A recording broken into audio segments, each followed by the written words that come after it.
Pues muy buenas tardes, un gusto saludar a todas y cada una de las personas que se han sumado a este, que son nuestros seminarios permanentes de posgrados de la Facultad de Comunicación de la Universidad de Anáhuac. Un servidor, Jorge Hidalgo, les saluda en nombre de nuestro director, el maestro Josu Garritz Alcalá, y les damos la más cordial bienvenida a este espacio de interacción, reflexión, diálogo con la comunidad de investigadores de la comunicación, con aquellos que están construyendo también nuevas herramientas, metodologías, modelos de análisis, consultoría en torno a la comunicación, la mercadotecnia, la estrategia. Y hoy vamos a tener un tema por demás interesante, vinculado sobre todo con estas dinámicas de la cultura digital, la comunicación política. Vamos a tener la posibilidad de platicar con los autores y desarrolladores de esta gran investigación que se ha generado en torno a la retórica digital del discurso político electoral en Twitter, análisis de letos, patos y logo. Cuatro de los autores de este texto que vamos a tener la posibilidad de revisar se encuentran con nosotros, y yo agradezco profundamente la generosidad de mis cuatro colegas que se encuentran el día de hoy aquí con nosotros, sobre todo por el dedicarles un tiempo y un espacio y también una geografía a los miembros de la comunidad anáhuac, sobre todo porque, pues, platicando fuera de este espacio, decíamos con el doctor Eduardo Fernández, que está de la Universidad Complutense de Madrid, pues la distancia, él viene, es un hombre del futuro, viene de 8 horas adelante de nosotros, viene prácticamente también del más allá. Eduardo, muchas gracias por tu tiempo y tu espacio, gracias por haber aceptado esta invitación. Gracias, querida Cintia Cerón, que también te encuentras aquí en el sur de la ciudad, que no sé qué es más lejano, si irnos directamente a Madrid con Eduardo o irnos contigo, cruzar hasta la Universidad Intercontinental por las distancias que tenemos entre un estado y otro. Cintia, Exacto. muchísimas gracias. Muchísimas gracias a ustedes y a toda la comunidad de la NAP. Y hasta el otro extremo del país también nos vamos con la maestra Nayeli Gómez, que está con nosotros de la Universidad Autónoma de Coahuila. Muchísimas gracias, Nayeli, por haber aceptado la invitación. Un placer, doctor, al contrario. Muchísimas gracias por el espacio. ¿No? Y también muchísimas gracias a nuestro querido colega y amigo, al doctor José Luis López Aguirre, quien desde la Universidad Panamericana también se encuentra trabajando en este gran proyecto que tuvieron a bien presentar hace ya tiempo al interior de la red de observatorios de medios del Consejo Nacional para la Enseñanza y la Investigación de las Ciencias de la Comunicación, el CONEC, órgano que nos reúne a los profesores, investigadores y colegas afines al tema de la comunicación.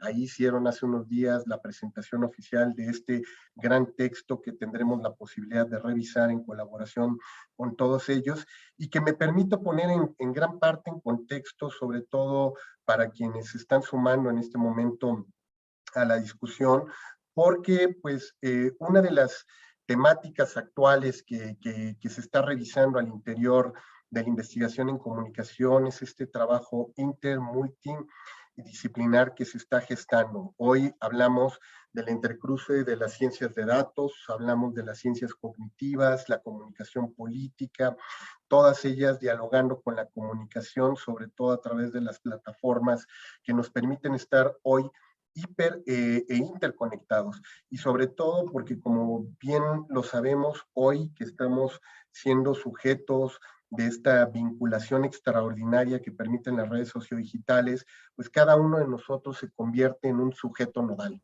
en un sujeto que tiene la posibilidad de articular la conversación, de sacar la conversación de la esfera pública tradicional, análoga, llevarla a los entornos digitales, de los entornos digitales, redireccionarla también a los espacios físicos, pero también, como en algún texto pasado decía el doctor José Luis López Aguirre, generar un voz, ¿no? Generar ruido, generar ruido, generar ruido, distraer la atención y amplificar la distracción también. Y hoy vamos a poder platicar sobre todo lo que está ocurriendo en esta red social, que yo siempre digo que, aunque no es de alguna manera la red donde podamos encontrar la mayor penetración, el mayor número de participantes en el espacio digital, porque tan solo representa, pues, a nivel Latinoamérica, el caso del 7.5% de la población de los usuarios, en América Latina, en México, se habla de que ya estamos llegando prácticamente a los más de más del 60% de penetración. Sin embargo, Twitter tiene una particularidad que seguramente lo sabrán muchos de nuestros escuchas en este momento. Está plagada de redes zombies, ¿no? De usuarios que son prácticamente cuentas falsas, bots, trolls, ¿no? Entonces se habla mucho de que muy probablemente el 50% de lo que ocurra ahí es realmente lo que está resonando, pero es tan importante lo que resuena en ese espacio que se ha convertido para muchos analistas en el círculo rojo, ¿no? En la pirámide de la discusión de la arena pública digital, y es por ello que para nosotros era relevante traer esta discusión al interior de estos seminarios para que los expertos que han estado investigando en torno a ello, pues nos ofrezcan esta nueva metodología, esta nueva aproximación para leer no el dato, sino las emociones, los sentimientos, a partir de una nueva propuesta metodológica, teórica, que el día de hoy van a compartir. Así es que, sin más, mis queridos José Luis, Cintia, Nayeli, Eduardo, les cedo el micrófono y les agradezco nuevamente en nombre de toda la comunidad náhuatl el que hayan aceptado esta invitación para dialogar con los alumnos de posgrado y también la comunidad que se acerca para dar seguimiento a estas temáticas. Adelante.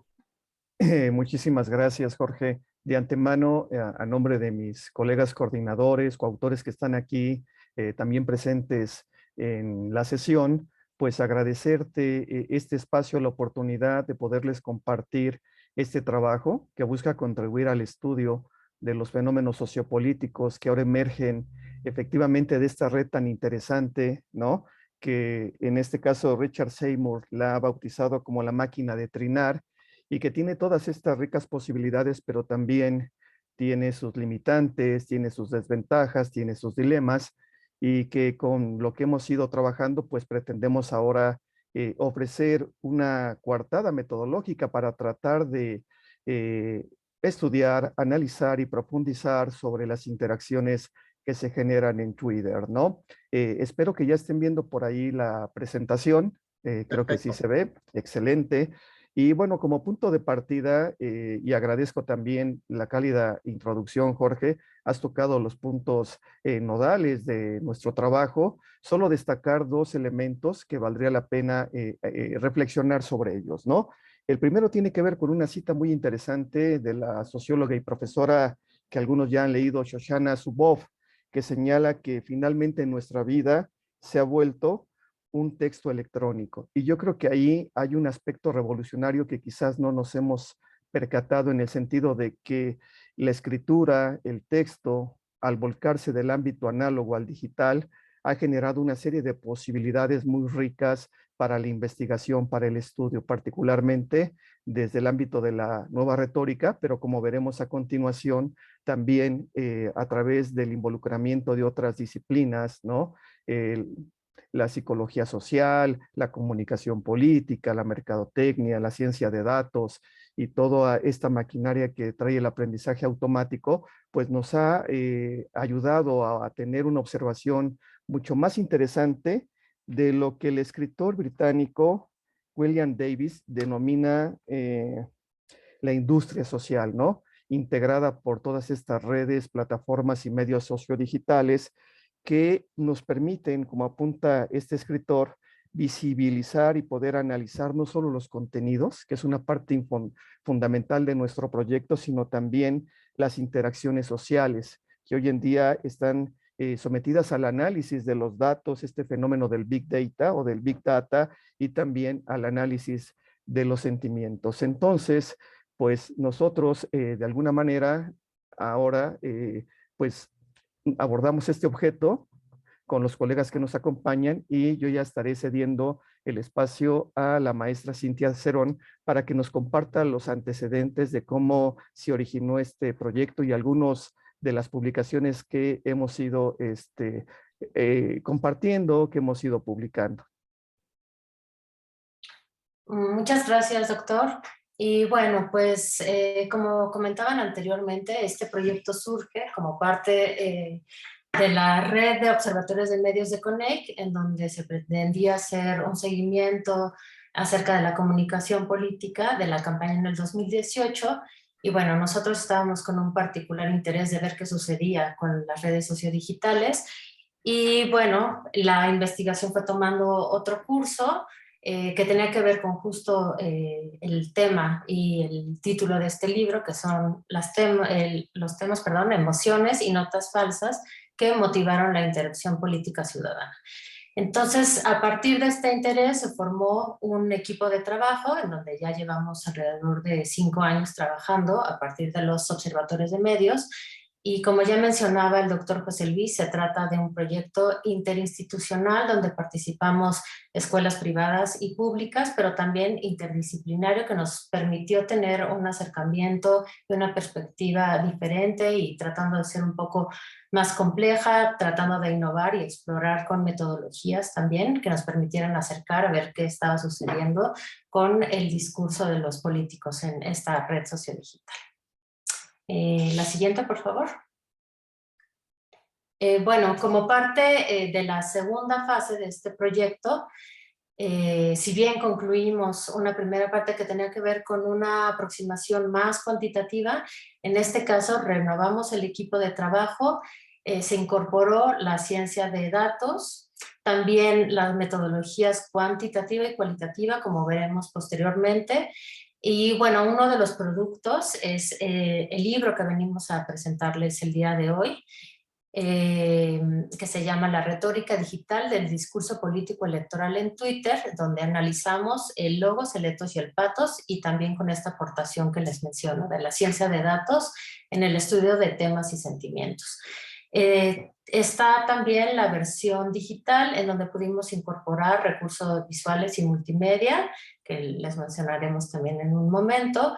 Se trata de un libro colectivo y también pudimos trabajar con un convenio de coedición entre la Universidad Panamericana, la Autónoma de Coahuila y la UIC para hacer toda la parte del diseño editorial. Y la siguiente, por favor. Bueno, aquí les presento parte del equipo coordinador, en donde el maestro y el doctor José Luis López Aguirre es el coordinador del proyecto y la gran cabeza que nos mantiene siempre motivados y nos plantea retos para trabajar de manera conjunta y colectiva. Y cada una de las categorías, como pueden ver, tiene un coordinador o coordinadora. Está con nosotros la maestra Nayeli Gómez, que también está encargada de la parte teórico-metodológica, el doctor Israel Rivera, que el día de hoy no está con nosotros, pero que estuvo encargado de la coordinación de letos, una servidora encargada de la categoría del pathos, y el doctor Eduardo Fernández, encargado de la categoría de logos y los argumentos. Sin embargo, como podrán ver a continuación, se trata de un equipo amplio, más de 20 personas participamos en este proyecto, en donde encontramos estudiantes, también exalumnos que ya están en el campo laboral, incluso que están estudiando posgrados. Se incorporó el ingeniero Alejandro Rivas como parte de la ciencia de datos. Entonces se trata de un equipo, ¿no? Y de una construcción colectiva del conocimiento, del saber y también de la divulgación. La siguiente, por favor. Bueno, como parte de este trabajo que estamos realizando, tenemos esta propuesta de áreas profesionalizantes, en donde además de hacer propiamente el trabajo de investigación que nos convocó, realizamos actividades externas en donde se pudieran incorporar principalmente estudiantes. A partir de estas 4 actividades, y cada una de las actividades también tuvo un producto específico. Y bueno, en este caso empezaré por los talleres. Como ven, realizamos 5 talleres en donde incluso los estudiantes fueron, digamos, los docentes, ¿no? Que estuvieron a cargo de los mismos. Realizamos videos animados con una versión un poco más sencilla o explicativa, porque el libro está dirigido a docentes, pero también investigadores y a estudiantes. Entonces creamos materiales que pudieran ser más accesibles para los diferentes tipos de públicos. También la visualización de datos para presentar los resultados de manera más clara, más amigable. Hubo un taller también de diseño y maquetación, como les comentaba, estudiantes, en este caso de servicio social, hicieron la propuesta del diseño editorial y armaron todo el libro. Hubo otro taller de corrección de estilo y de manera última, también de estrategia y difusión en redes sociodigitales, que bueno, ahorita lo seguimos llevando a la práctica para tratar de divulgar el conocimiento. Por otro lado, también trabajamos la dictaminación, donde participamos tanto las investigadores y los asistentes de investigación a nivel interno como externo.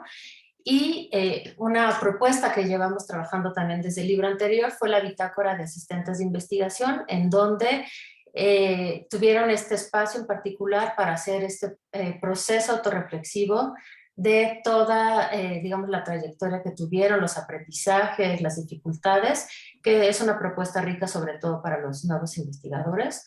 Y finalmente también el glosario, que es una parte que está al final de nuestro texto, en donde compartimos los conceptos principales y que fueron nodales para la investigación. Por un lado, para ponernos de acuerdo y homogeneizar en términos teóricos, ¿no? Para llegar a acuerdos de qué estábamos entendiendo, ¿no? Por los principales conceptos, pero también con este sentido de formación dirigido tal vez a personas que no están tan familiarizadas con el tema y que pueden tener este recurso para poder tener una visión más clara y más accesible acerca de lo que pueden encontrar en el libro. Sí, reitero lo que acaba de señalar mi estimada colega Cintia Cerón sobre la necesidad de la formación de jóvenes investigadores y también pues la búsqueda de innovar en el terreno metodológico, y en ese sentido diseñamos una estrategia mixta que trata de buscar ventajas del terreno cuantitativo y cualitativo, que ambas apuestas metodológicas traten de ofrecer una visión macro, pero también micro. Un poco la analogía son estos cuadros los pintores holandeses. Recordarán que uno se acerca y ve los detalles, entonces, y de lejos se ve una visión muy panorámica del objeto, en este caso una pintura, un paisaje, pero para nosotros el paisaje lo representan todas estas interacciones y contenidos, y además que el diseño fuera transversal, que ahorita les voy a explicar en qué consiste. Particularmente nos centramos en un primer momento en el análisis de las publicaciones realizadas por los candidatos presidenciales. Hubo un monitoreo casi de manera artesanal, y después el acceso a los grandes datos a través de las publicaciones realizadas por los usuarios durante el periodo electoral que sucedió del 30 de marzo al 1 de julio, ¿no? En el grupo hemos discutido y también hace unos días en el examen de uno de los colegas que está aquí, de nuestro nuevo doctor Luis Herrero, sobre esta quizás mito del fenómeno del Big Data, ¿no? Que no tienen realmente, todos estos grandes datos no aportan del todo a la investigación, pero tampoco solamente quedarnos con este concepto de small data, ¿no? La intención era tratar de, desde el equipo de investigación, proponer un concepto que hemos denominado Smart Data, estos datos inteligentes, que ahorita les explicaré, que es la base de análisis final, que se aplica a partir de una fórmula que hemos diseñado y que, bueno, nos ha servido no solo para el análisis en Twitter, ahora le estamos aplicando también en Facebook, en Instagram, ¿no? Entonces hemos trabajado con diferentes corpus. Aquí mostramos el corpus de candidatos, ¿no? Donde se aplica un modelo de análisis, se elaboraron una serie de reportes, y al final también hubo la aplicación de varias herramientas de métrica digital o digital metrics. Y por el otro lado, al principio logramos obtener un corpus muy selectivo de usuarios que nos sirvió para que iniciara el modelo de aprendizaje de minería de texto, pero sobre todo de aprendizaje automático, y ahí es donde interviene el modelo de AI, ¿no?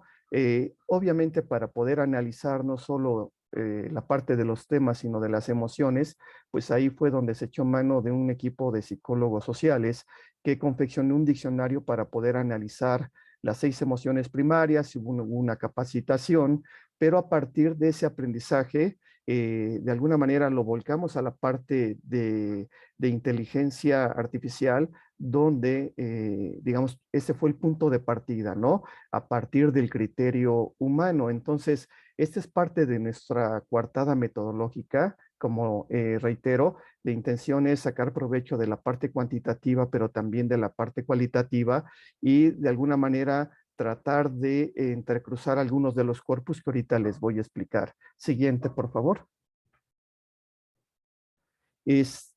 Aquí consideramos que una de las grandes contribuciones al estudio del fenómeno de los grandes datos fue la confección de nuestra fórmula del grado de interacción. En el QR podrán ustedes acceder, se explica a detalle cómo funciona esta fórmula. Estos son los videos que comentaba la maestra Cerón, que fueron elaborados, ¿no? Para poder que los chicos también aprendieran las características de la fórmula y cómo se iba a aplicar. La relevancia de esta fórmula es que pondera de manera diferente el grado de interactividad o la tasa de interactividad que tienen los usuarios respecto al contenido. Es decir, un candidato publicaba y nosotros hacíamos una selección especialmente de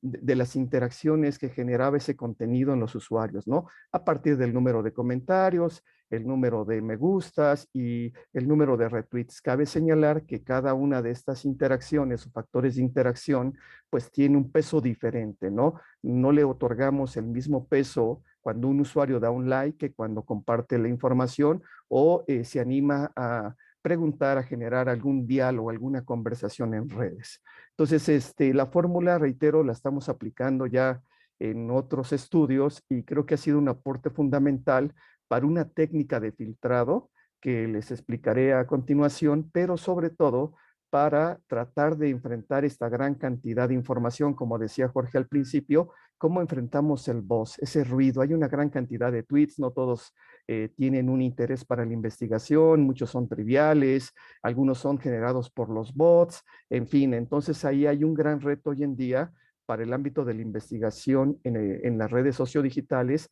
para poder seleccionar contenido relevante y nosotros apostamos por esta fórmula. Siguiente, por favor.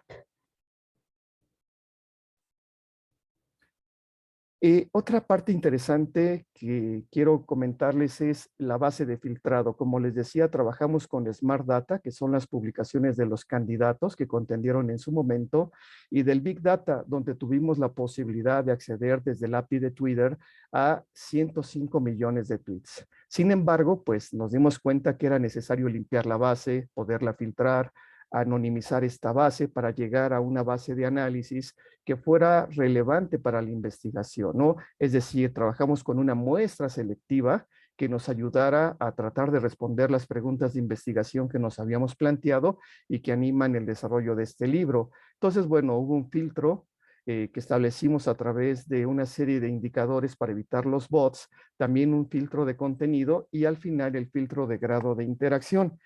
Para que se den una idea, por ejemplo, de esta base de 105 millones hay una gran cantidad de información duplicada. Cada uno de los tweets cuenta con un identificador único llamado ID y bueno, mediante este identificador podemos eliminar todos los tweets duplicados, ¿no? Los retweets sobre ese tweet y entonces, bueno, ahí fue una parte del filtro. Luego, el uso especialmente en campañas electorales de estas cuentas automatizadas que buscan empujar una etiqueta a favor o en contra de un candidato, pues ya es muy común, ¿no? Incluso ya los usuarios se dan cuenta de cuando es una cuenta bot o cuando se está tratando de manipular la interacción en redes y ahí también establecimos este filtro, ¿no? Entonces, bueno, sé que ahí hay una gran cantidad de información que generan estos bots, pero establecimos algunas reglas muy básicas. Por ejemplo, que el usuario que escribe el tweet cuente con al menos un estado en su perfil, un like y un seguidor. También aplicamos la fórmula del grado de interacción que reforzó el filtrado de estos bots. Y habría que destacar que este filtro del grado de interacción establecía un número muy particular, ¿no? Para poder pasar a la base de análisis, estos tweets tendrían que haber generado lo que nosotros llamamos 1000 grados de interacción, ¿no? Entonces la fórmula, no les puedo dar tanto detalle de la misma, pero ponderaba y al final nos daba un resultado de si esa publicación había generado más de 1000 grados de interacción y entonces formaban base de la base de análisis y si no, la desechábamos, ¿no? Otra parte interesante de nuestro filtro fue el filtro de contenido. Reitero, todo esto también lo fuimos aprendiendo sobre la marcha, metiendo las manos, ensuciándonos con la base de datos, que fue todo un gran reto. Y aquí habría que destacar sobre todo el apoyo de nuestro ingeniero de datos, porque él fue el que nos ayudó a confeccionar estas reglas, estas normas, para llegar a una base que hemos denominado Smart Data, ¿no? Ahí, por ejemplo, sobre el contenido, filtramos los tweets que fueron escritos en otro idioma que no fuera español, ¿no? Que no tuvieran relación directa con el proceso electoral del 2018. También eliminamos tweets con palabras ilegibles o que tenían múltiples faltas de ortografía, muchos errores. Ahí, por ejemplo, he de comentarles que estamos conscientes que este criterio representó excluir a un grupo de usuarios que ejercen su derecho a la libertad de expresión y opinión, pero que carecen de competencias ortográficas y gramaticales básicas, ¿no? Y luego también eliminamos los tweets con extensiones menores a 3 palabras. Entonces, esto fue un proceso bien interesante, reitero, para llegar a una base de 6 millones, que fue con la que trabajamos minería de texto y también un modelo de aprendizaje automático o machine learning que nos ayudó a poder analizar los sentimientos y el análisis de los tópicos que de alguna manera encauzaron la conversación en el periodo electoral, ¿no? Aquí nada más les comento rápidamente que el modelo utilizado se denomina regresión logística. Probamos muchos modelos, es un proceso muy interesante de ver cómo se aplican los modelos y cómo va aprendiendo la máquina, pero aprendió gracias también al gran esfuerzo de haber etiquetado al menos 3,700 tweets con un equipo humano, ¿no? Que más adelante les daré más detalles. Siguiente, por favor. Y bueno, aquí yo ya le cedo el espacio a el doctor Eduardo Fernández. Sí, muchas gracias, José Luis. Pues bueno, yo quería hablarles de la argumentación, de toda la parte de la argumentación que hemos analizado en estos tweets. Y bueno, y primero pues quería comenzar con una reflexión, porque pensamos en la argumentación y pensamos en esas grandes argumentaciones decimonónicas pues que están vinculadas a las ciencias, en fin, a los grandes discursos, ¿no? Y pues en el entorno en el que nos encontramos ahora tenemos pues que las redes sociodigitales han creado un nuevo espacio en el que necesitamos un nuevo lenguaje, bueno, que emplean un nuevo lenguaje, ¿no? Y que debe ser interpretado de la manera adecuada. Entonces, estos mensajes de Twitter, a través de estas redes sociales, influyen en el tradicional discurso político. Es decir, ya no nos encontramos esos grandes argumentos, ¿no? De los discursos de televisión, ¿no? En fin, sino que los podemos encontrar también en estas redes en las que la audiencia toma una parte que es muy importante, ¿no? Entonces, esto es lo que hemos denominado retórica digital, ¿no? Y es lo que pues hemos puesto como título de nuestro libro, ¿no? Porque estas redes sociales son campos de batalla, ¿no? En lo que se trata de modificar por medio de la argumentación la opinión pública, ¿no? Y entre esas redes sociales, Twitter es la que se ha posicionado pues sobre todo para incidir en la opinión pública y generar temas sociopolíticos, ¿no?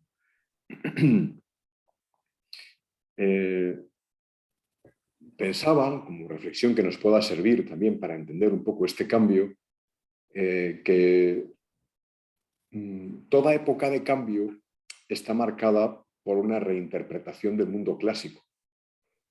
Es lo que el doctor Hidalgo, en el prólogo del libro, denomina como una nueva forma discursiva del entorno digital. Y bueno, también la doctora Perla Chinchilla, de la Universidad Iberoamericana, ha desarrollado este proyecto, ¿no? Vamos, de las formas discursivas, denominadas como categorías genéricas de expresión. Bueno, pues la retórica, entendida como este arte de la persuasión, pero enriquecida por la teoría de la argumentación y la nueva retórica de corte literario, encuentra una nueva codificación en estos discursos sociodigitales. Yo pienso que se trata de una reinterpretación de los argumentos basados en el ethos, en el pathos y en el logos de la retórica aristotélica. De esa manera, pues nuestro trabajo, digamos que une el pasado con el presente y se orienta hacia el futuro, ¿no? Porque la retórica no es algo negativo, sino que es una disciplina práctica, que lo que hace es reunir y compendiar los recursos útiles, las normas de composición del discurso oral y escrito, sea el discurso de los griegos, sea el discurso decimonónico o sea el discurso de las redes sociodigitales, ¿no? Y esto es lo que hemos trabajado en este libro, ¿no? Lo que también la maestra Nayeli ha denominado el logos digitalis, ¿no? Conformado por los atributos de la textualidad, de la hipertextualidad y de la interactividad, ¿no? Que es de lo que nos va a hablar enseguida, ¿no? Para eso, pues hemos tocado tres grandes temas que se relacionan con este de la retórica, ¿no? Que es el de la retórica, el de la argumentación y el de la persuasión, reunidos junto con el logos, el ethos y el pathos, ¿no?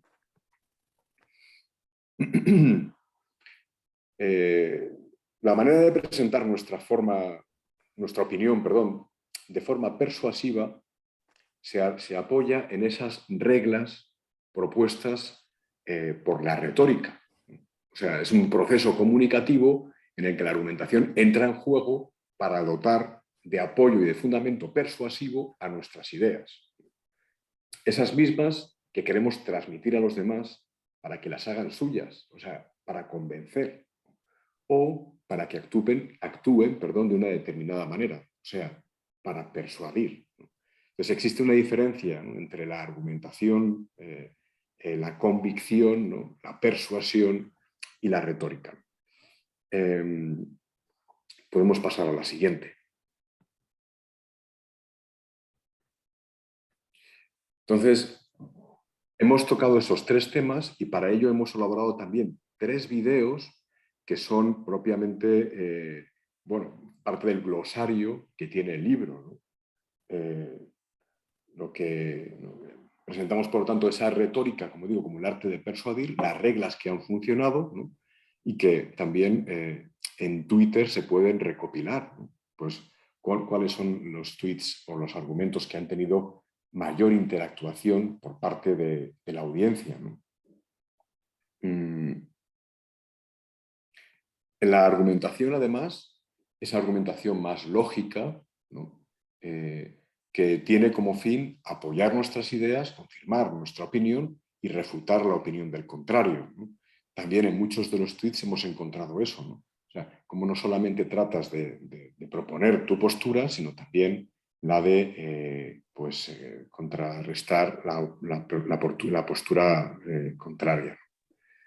Entonces, lo que podemos afirmar es que estos discursos digitales cumplen todas estas condiciones conceptuadas planteadas por la retórica en la utilización de los recursos argumentativos, ¿no?, todos orientados a la persuasión, ¿no?, que ese es el objetivo fundamental de cualquier discurso retórico, argumentativo, persuasivo.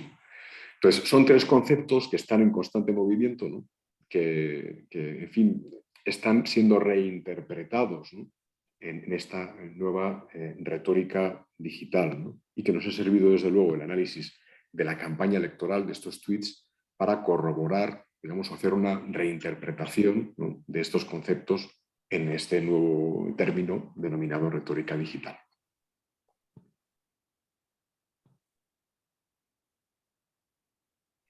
Sí, yo le cedo, la palabra a la maestra Nayeli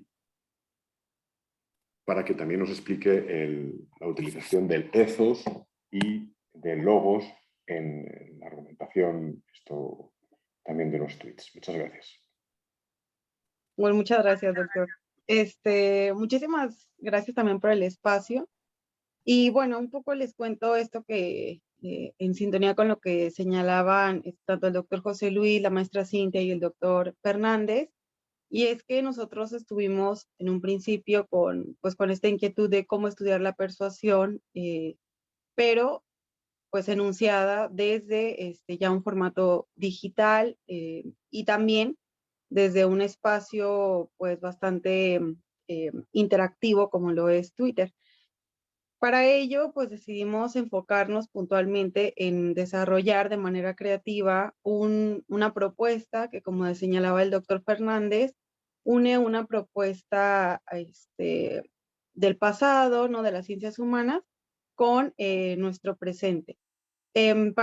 Puntualmente, este modelo de análisis, o sea, fue pensado, además de en su actualización teórica, pues que pudiera ser aplicado no solamente en esta campaña electoral, sino bueno, en otro tipo de estudios. Así que pues podemos de alguna forma presumir que este tipo de modelo teórico pues sirve en realidad para cualquier trabajo que busque o que tenga una intención en encontrar los grados de persuasión, ¿no? Tanto en su sentido de producción como en el sentido del análisis de la misma persuasión, ¿no? Para ello, bueno, estas tres categorías de la retórica antigua, pues han sido, les comparto, reformulados sobre todo por la escuela francófona actual.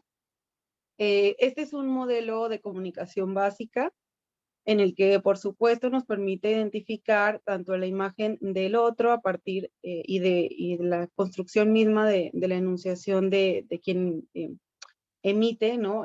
Un discurso, que es el ethos, y que, bueno, nosotros decidimos, más adelante lo vamos a explicar un poco, señalarlo desde la enunciación misma y no específicamente desde un saber extradiscursivo o alguna otra orientación fuera del discurso, ¿no?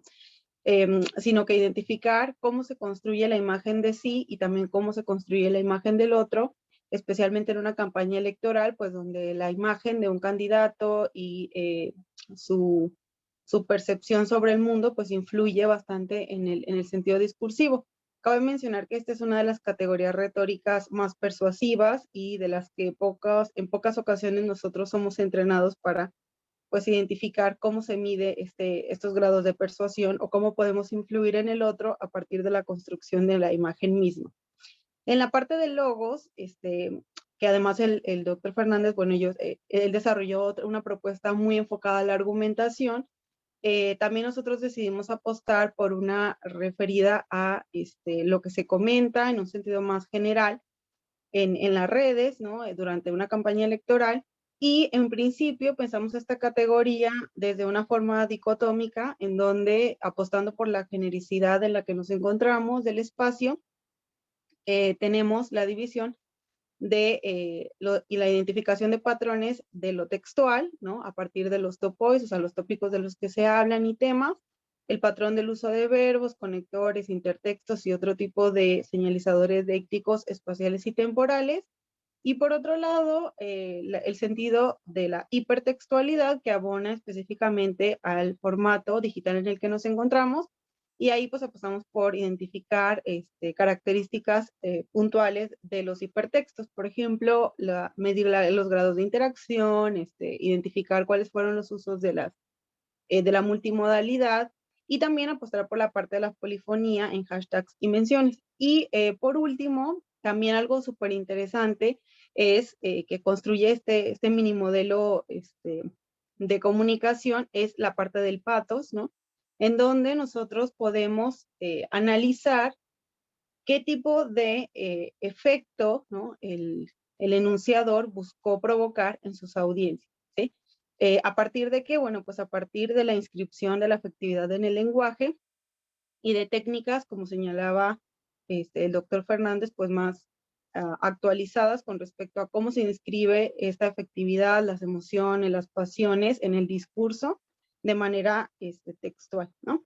Y para ello, bueno, desarrollamos un modelo en donde pues identificamos puntualmente los valores, los enunciados morales, adjetivos y figuras retóricas que pudieran imprimir esta subjetividad en el lenguaje y ver qué tipo de efecto, ¿no? O con qué efecto estaban producidos estos mensajes. Algo sumamente interesante aquí es que ustedes en el libro van a poder encontrar 2 apartados de cada una de estas categorías. Uno de ellos remite a una revisión de la literatura muy detallada y actualizada sobre cada una de las categorías. Y por otro lado, ya su aplicación y la aplicación del modelo que nosotros decidimos apostar para este trabajo. Bien, ahora les vamos a ofrecer en este apartado algunos de los hallazgos principales de las diferentes categorías que se han presentado. Adelante.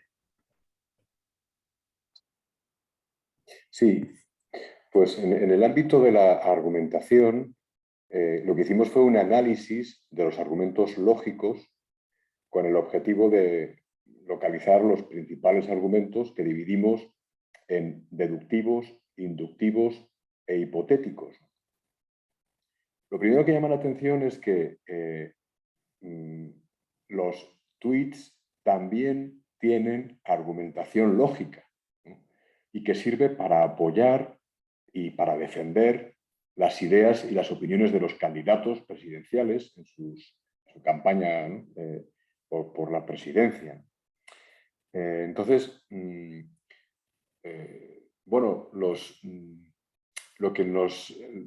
resultados a los que llegamos es que la mayor parte de los argumentos empleados, en primer lugar, el empleo de argumentos, ¿no? Eso es lo primero que nos llamó la atención, porque esperábamos, ¿no?, que la argumentación fuera más retórica, es decir, más patética o más ética, ¿no?, basada en los argumentos éticos o patéticos de Aristóteles.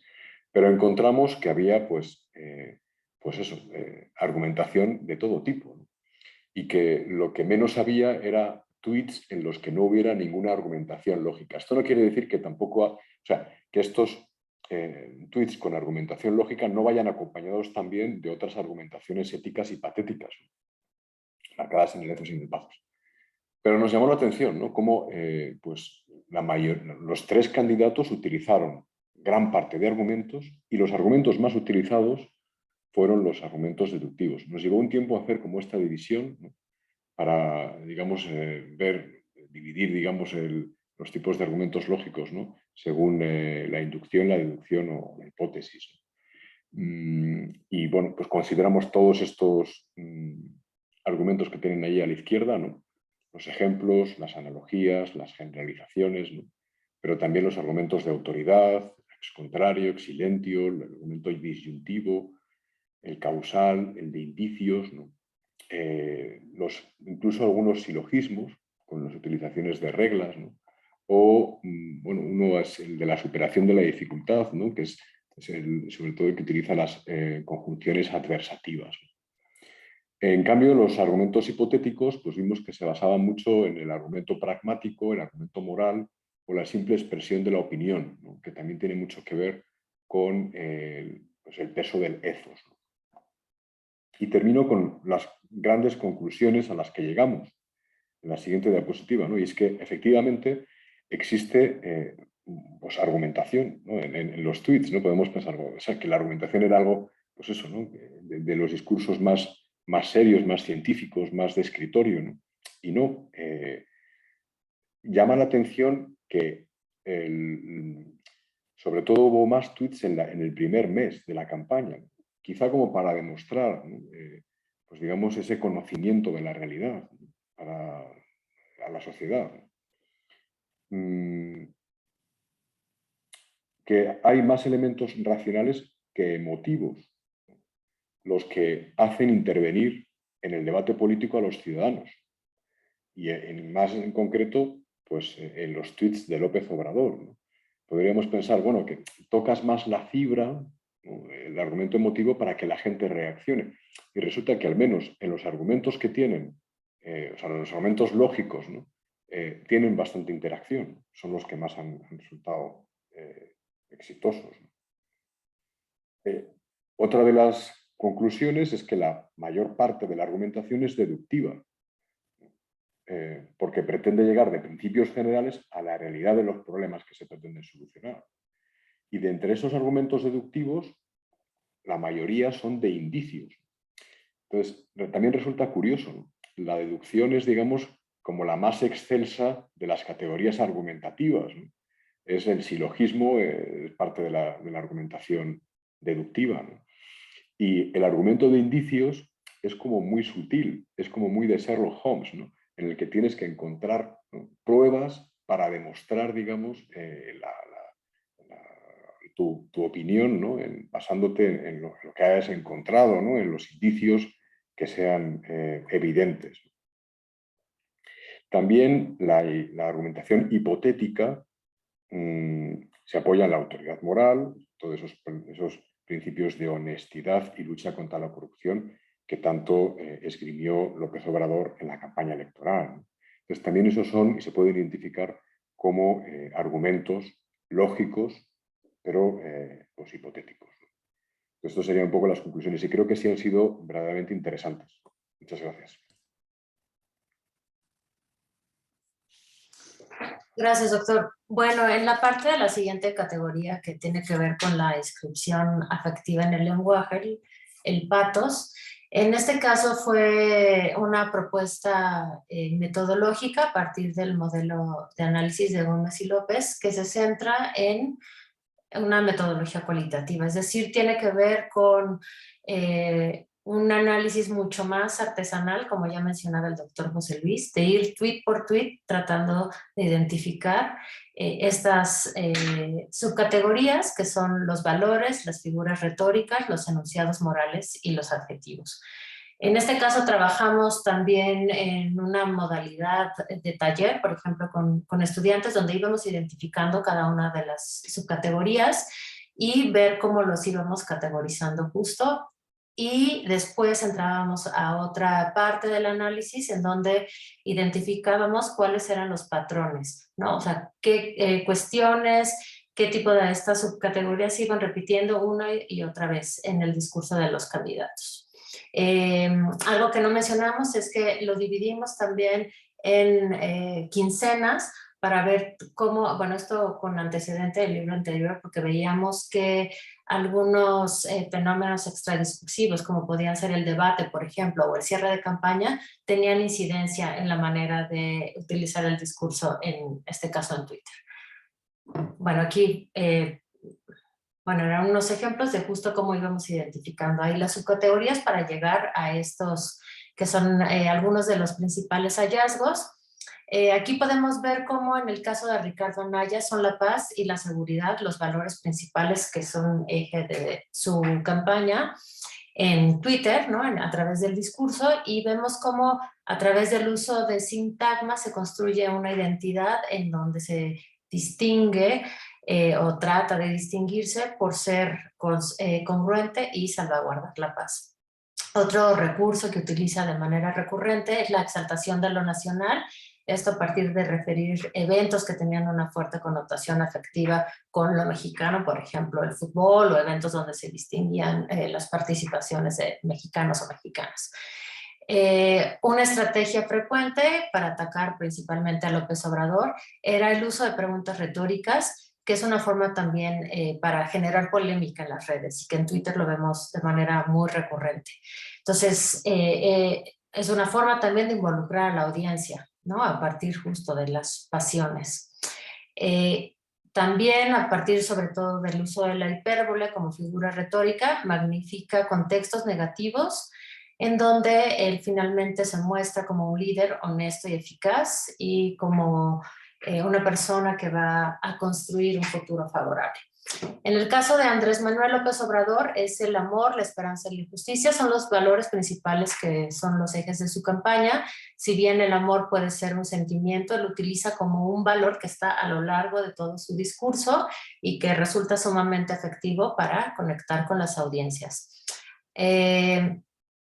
Hay una construcción de una dramatización en donde él se muestra como víctima a la par del pueblo y del lado del pueblo, pero donde finalmente se distingue como el justiciero que va a salvarlo, ¿no? Algo que llamamos el privilegio de la ambigüedad confrontativa es interesante porque construye figuras, por ejemplo la mafia del poder, que ya también es como una marca, ¿no? que tiene muy específica y que ya reconocemos, en donde no utiliza específicamente nombres o caras que podamos identificar, sino que es una manera de involucrar también a la audiencia para que cada uno de nosotros le pongamos el nombre, ¿no? A eso que tenemos cada quien como la magia de poder, ¿no? Como un elemento ahí subjetivo que es muy interesante. Y bueno, el uso del habla popular, la cercanía con el pueblo, por ejemplo, a través del uso de metáforas, este lenguaje coloquial, el uso de la tercera persona, ¿no? Hablar siempre de un nosotros, que eso también genera mucha cercanía afectiva con las audiencias, y también el uso del enojo y del amor como sentimientos que capitalizan, tienen un enorme potencial para capitalizar los mensajes en las redes sociodigitales, ¿no? Esto a partir también del antecedente que teníamos en el libro anterior, donde vimos que son las emociones que generan mayor viralización en las redes, ¿no? Esto a partir de la propuesta de Berger. En el caso de Mead son la estabilidad, la justicia, el compromiso. Este candidato se distinguió por utilizar otro tipo de recursos con un sentido innovador para construir una identidad más actual y accesible. También utiliza la estrategia del ataque, ¿no? Principalmente hacia López Obrador, pero bueno, él se distingue, ¿no? Para comunicar este sentido más humano y de orden y de respeto hacia las instituciones, por ejemplo. También es el único que realiza propuestas o acciones específicas para poblaciones en particular. Y bueno, vemos sobre todo hacia el final de la campaña que empieza a incorporar diferentes recursos como los hashtags o también el lenguaje popular, que era más característico de López Obrador, o a utilizar un gran número de sustantivos que complejizan su discurso y sus mensajes, pero que a la vez se torna menos claro para las audiencias, ¿no? Es lo que presumimos. La siguiente, por favor. Y bueno, aquí ponemos un ejemplo de unas infografías que colocamos al final de nuestro capítulo, en donde identificamos cuáles son las principales estrategias que utiliza cada uno de los candidatos y que, bueno, que puede ser pues uso para cualquier persona que esté interesada en el tema. Como ya mencionaba la maestra Nayeli, se trata de un modelo que es accesible, que se puede aplicar no solamente en la comunicación política, sino en cuestiones posiblemente de mercadotecnia, para realizar estrategias de otro tipo. Y eso sería todo por parte del Pathos.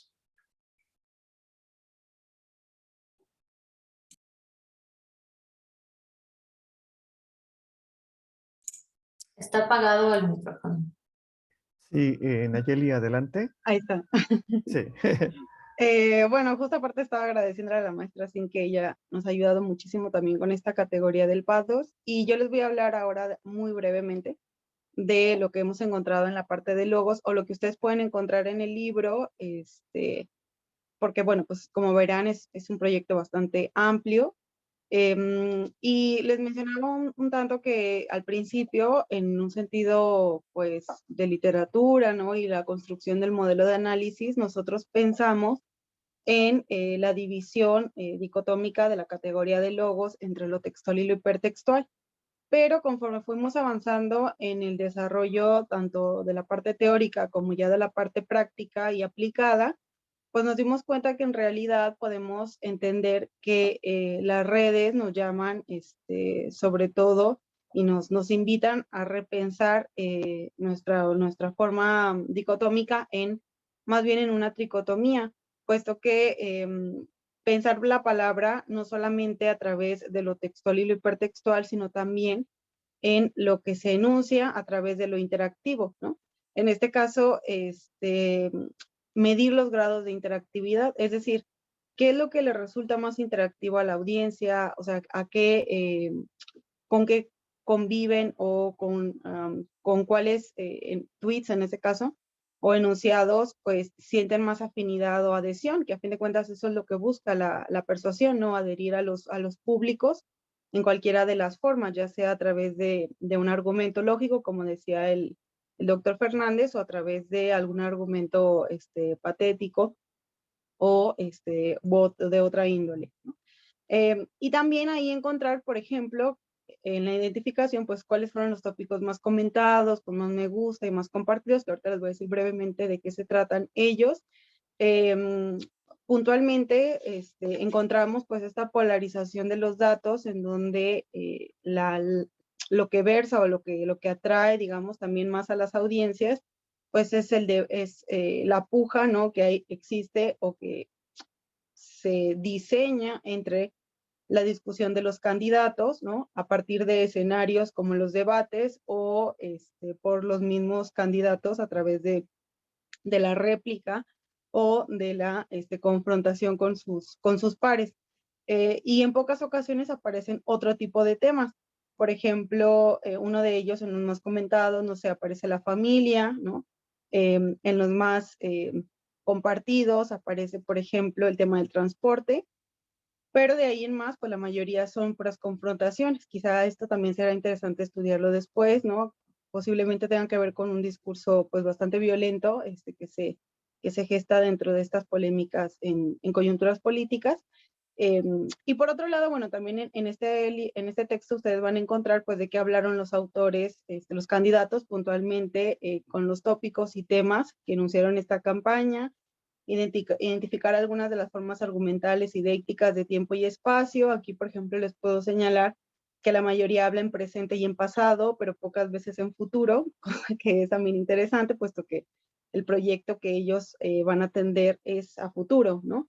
Y quizá esto también se deba a que en estos espacios no los utilizan para promover sus propuestas, sino más bien para, como había señalado, confrontar, discutir o añadir alguna otra cuestión relacionada a sus mítines o participaciones en ciudades. Y por otro lado, en la parte hipertextual, pues está la polifonía de los hashtags y de las menciones, en donde ustedes van a encontrar una taxonomía que hemos desarrollado sobre los usos de estos hashtags, tanto de su formato interactivo como de sus propuestas también sintagmáticas, o sea, cómo están acomodados estos hashtags dentro de los enunciados, cuáles son sus funciones y sus usos, y de las menciones, ¿no? Hay datos bastante interesantes aquí que podemos nosotros también pensar en la persuasión, por ejemplo, a quienes mencionan, a quienes no mencionan, y de qué manera lo hacen. La mayoría de ellos atiende a formas más persuasivas que son intertextuales y a la reposición de la cultura popular, como por lo general lo hace Andrés Manuel. Y se ha encontrado en otras también campañas, ¿no? Que ahí lo señalamos, que adhieren mucho a la mención de los lugares en donde se encuentran, como los topónimos, que dan de alguna forma una reiteración o reivindicación de su aceptación en los lugares a los que ellos asisten. Y por otro lado, bueno, ¿cuáles fueron los recursos multimodales que ellos utilizaron más? ¿Para qué los utilizaron? ¿Y cuál fue el fin? Pues eso es lo que ustedes van a encontrar. Aquí, por ejemplo, un tanto en cuanto al análisis de la interactividad, pues también es interesante cómo pensar el Smart Data, ¿no? Nos ayuda a elegir solamente aquellos corpus que son relevantes para la audiencia. Es decir, la interactividad otra vez se enuncia y emerge como una forma interesante de repensar la metodología en las redes sociodigitales, puesto que, como les señalaba, no, el doctor José Luis, pues no todo lo que aparece en la web es relevante para las audiencias. Y si nosotros pensamos en una coyuntura política, en una campaña de comunicación política, mercadotecnia, etcétera, pues también será interesante ver qué es lo que está haciendo efectivo, ¿no? Y qué es lo que sí están atendiendo las audiencias. Aquí, por ejemplo, vemos la diferencia entre las publicaciones totales de cada uno de los candidatos y cuáles solamente de ellas fueron las publicaciones relevantes, ¿sí? Que, bueno, quien publica más, como verán, no es quien obtiene los mayores grados de interacción. Bueno, y esto lo voy a saltar un poquito para no demorarnos tanto. Y en cuanto a la categoría de letos, ¿no? También desarrollamos nosotros una parte metodológica para identificar desde el discurso, pues a través de formas dícticas de pronominales, tanto en sus formas personales, posesivas y reflexivas, una identificación del uso y el recorrido narratológico de cada uno de los etos, ¿sí? de qué manera se enuncian, a quiénes le hablan, ¿no? Cómo generan estos escenarios, pues resulta bastante interesante.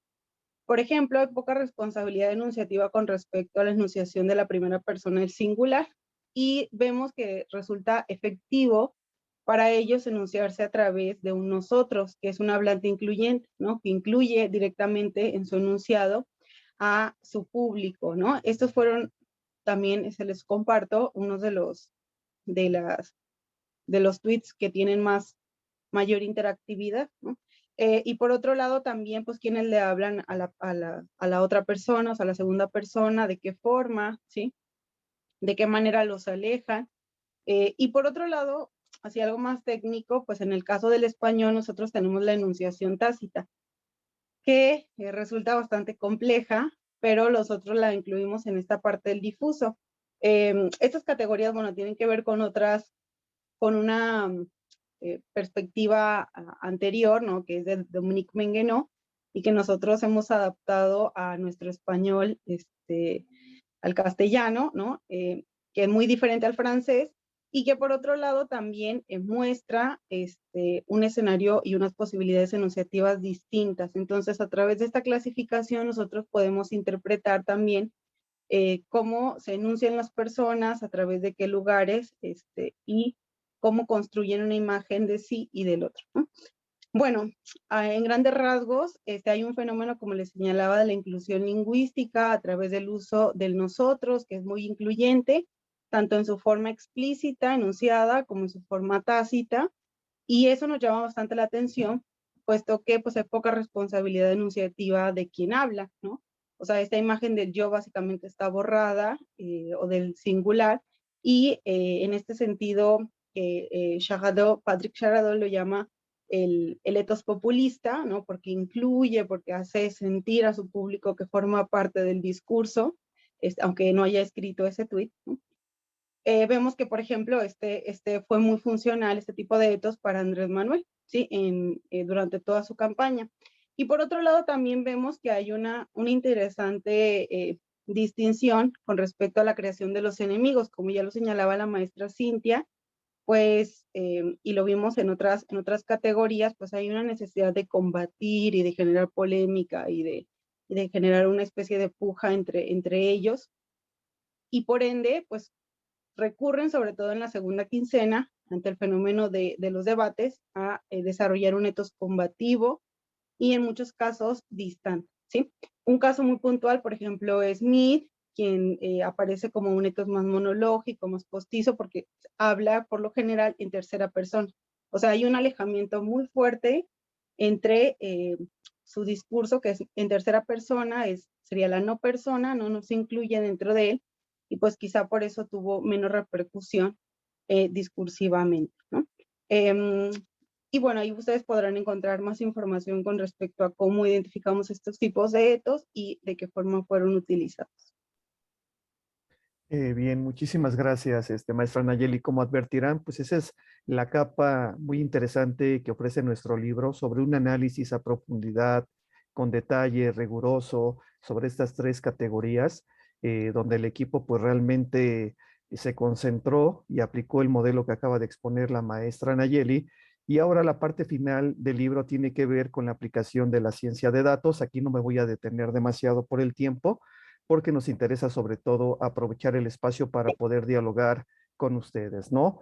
Lo que sí les puedo recomendar sobre este capítulo titulado Experiencia y aplicaciones de la ciencia de datos en el análisis de temas y sentimientos de la interacción política electoral en Twitter, es que básicamente lo que hicimos fue seleccionar dos grandes categorías relacionadas con el logos, el análisis de los temas, y por la parte del pathos, el análisis de los sentimientos, ya no tanto de las emociones, aunque sí hay una parte de la investigación con apoyo de ciencia de datos donde se analizaron las 6 emociones primarias.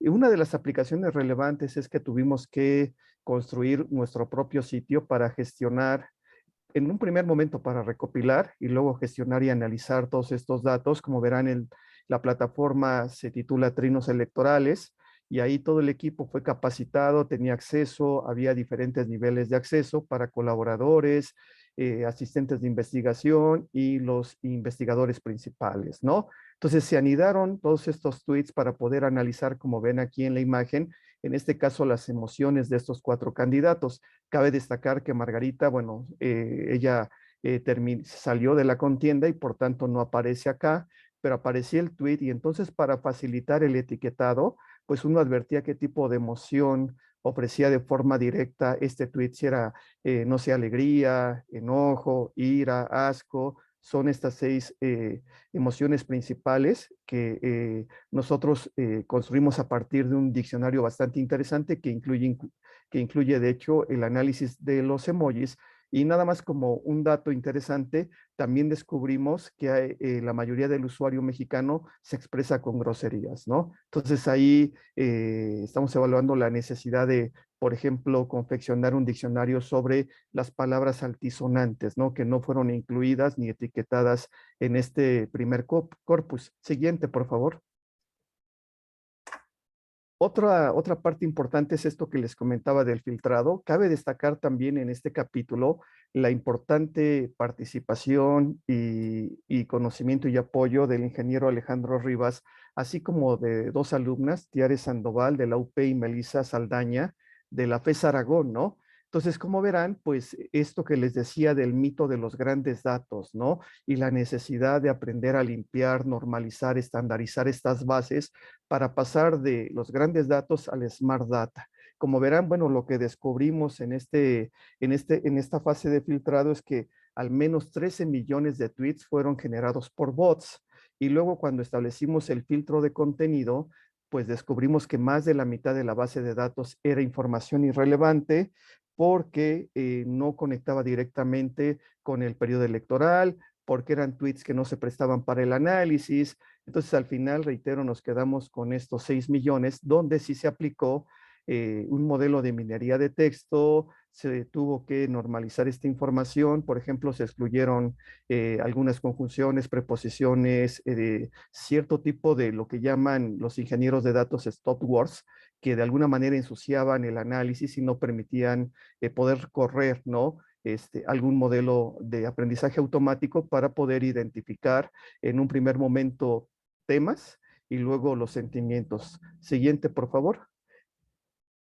Cabe destacar también que otra parte de los descubrimientos fue que cuando analizamos la distribución de los tweets durante todo el periodo, descubrimos que cuando no se limpia una base y no se hace de manera adecuada, la base no está igual de balanceada como se muestra en la imagen de abajo, ¿no? La distribución diaria de los tweets, como verán, es mucho mejor balanceada y permite pues ahora sí que un análisis mucho más equilibrado, y destacan sobre todo 3 picos que tienen que ver con los debates, ¿no? Eso también señala pues que los debates son estos eventos electorales que atraen a un gran público. Recordemos que aquí estamos analizando exclusivamente las publicaciones de 6 millones de usuarios que conversaron, discutieron y compartieron contenido durante el periodo electoral.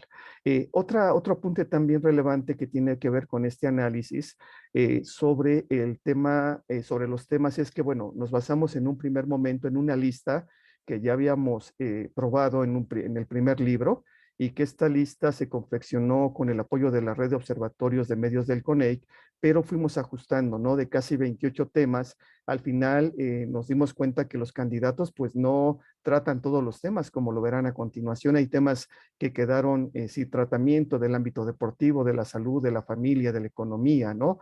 Y de alguna forma pues prevalecieron, por ejemplo, una gran cantidad de temas en torno a los tópicos debate y campaña electoral, como comentaba la maestra Nayeli, cierto tipo de nuevos temas que aparecen en otros, como esto de la mafia del poder, austeridad republicana, en fin, que fuimos también añadiendo, y que eran los temas que de alguna manera generaron mayor interacción en los usuarios. Lo interesante es que aquí hay una relación muy interesante de estos tópicos que causaron la conversación y que también fueron casi los mismos temas, al menos los primeros 4, los que también promovieron los candidatos, ¿no? Entonces hay una correlación ahí interesante desde los temas que conforman la agenda político-electoral. Siguiente, por favor. Y acá verán, bueno, también un análisis de palabras frecuentes a través de el estudio de estas palabras, por ejemplo, aquí lo de debate INE, corrupción, lavado de dinero, que se muestran en las nubes de palabras. Aquí lo interesante que hay que destacar es que, reitero, son estas keywords que los usuarios incluían en sus publicaciones, es decir, el debate, ¿no?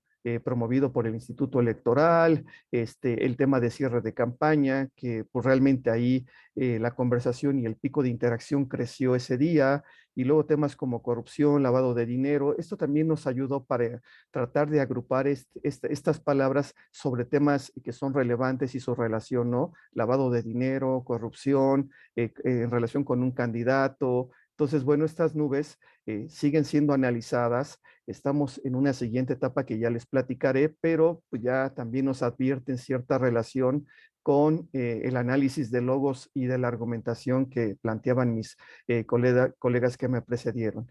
Siguiente, por favor. Aquí, bueno, nada más destacar, miren, para el tema de los sentimientos, ya no alcanzó aquí una lámina más, pero sí quiero comentarles que advertimos una polarización, ¿no? De sentimientos negativos y sentimientos positivos, particularmente en torno al candidato Andrés Manuel López Obrador, y que esta tendencia pues sigue vigente en las redes, ¿no? Esta cuestión de la polarización. Y ahí, pues, enriquecimos una librería que se generó por una agrupación española que hace estudios de lenguaje natural, y nuestra base de datos, que fue etiquetada con emociones, pues ayudó a tratar de confeccionar una mejor base.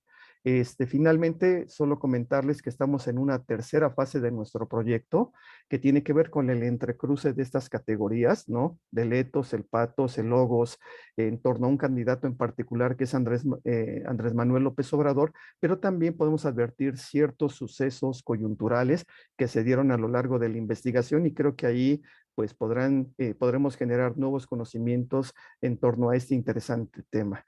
Le reiteramos nuestro agradecimiento por el espacio, la oportunidad por compartir y pues sobre todo animar el diálogo. Muchas gracias.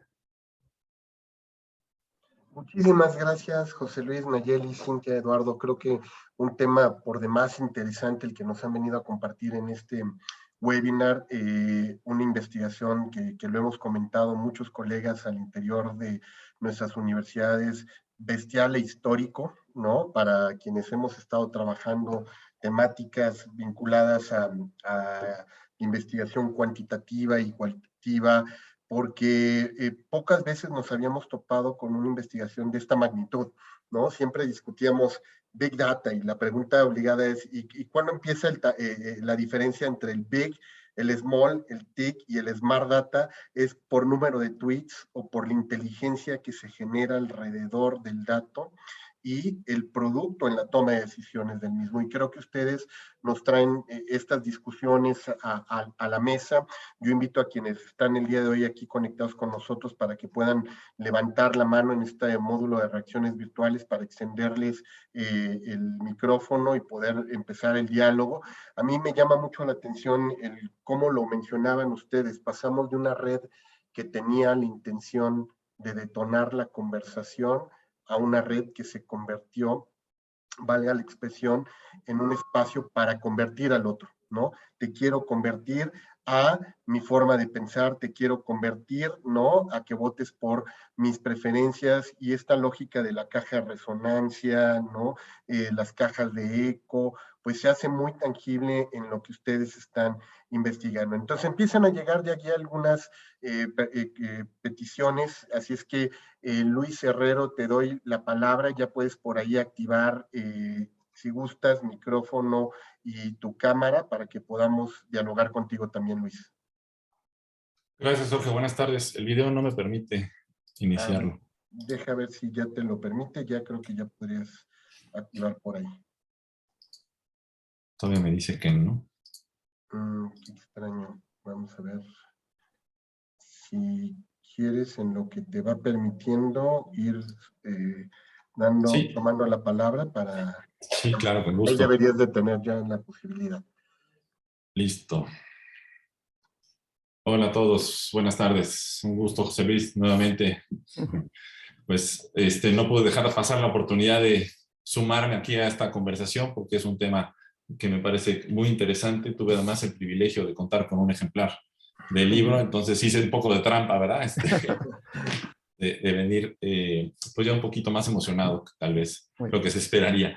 Pero fíjate que me sorprende mucho y además me agrada mucho todo el trabajo que ustedes hicieron con esta aproximación, ¿no? A analizar estos discursos persuasivos y compararlos. Se me hace interesantísimo y se me hace que, como hemos también comentado en alguna ocasión, pues es parte de la investigación que se tiene que seguir desarrollando, se tiene que seguir poniendo en práctica. Y bueno, mi pregunta es más o menos simple.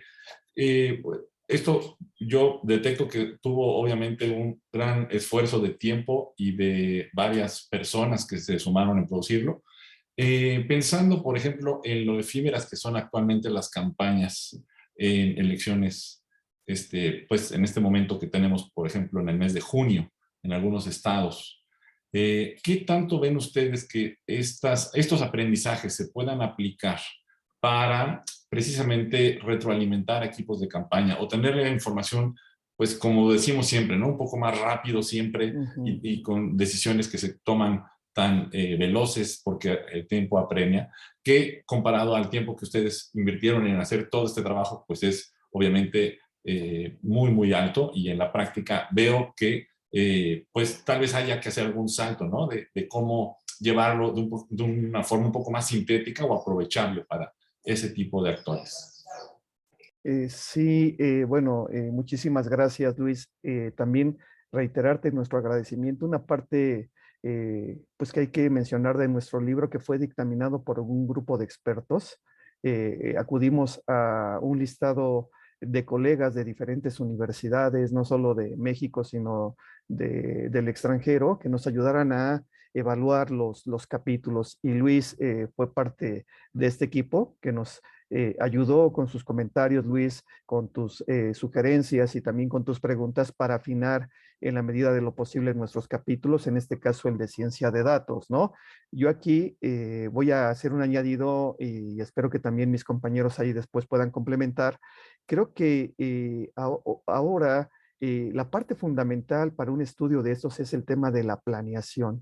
Creo que hay que estar como muy al pendiente previo al lanzamiento de una campaña, de cómo se articula un equipo de trabajo, cómo se organiza en torno a cierta categoría y sobre todo la recopilación de los datos, ¿no? Sabemos que la data no es accesible tan fácil, es cara además, pero si se tiene un equipo que puede estar conectado al API de Twitter tomando esos datos, si lo sabe estandarizar, lo sabe normalizar y puede trabajar también en la nube, porque cabe destacar que aquí nuestro ingeniero tuvo el acierto de haber conectado con la gente de nube de Amazon para poder resguardar esos 105 millones de tweets que después fueron analizados. Sin esa máquina virtual, realmente la gestión y el análisis de la data hubiera sido imposible, pero también la previsión, ¿no? Entonces ya sabíamos que venía la campaña, ya estaban más o menos ciertas normas de preetiquetado para poder ir seleccionando el contenido y creo que en relación al tema de la estrategia que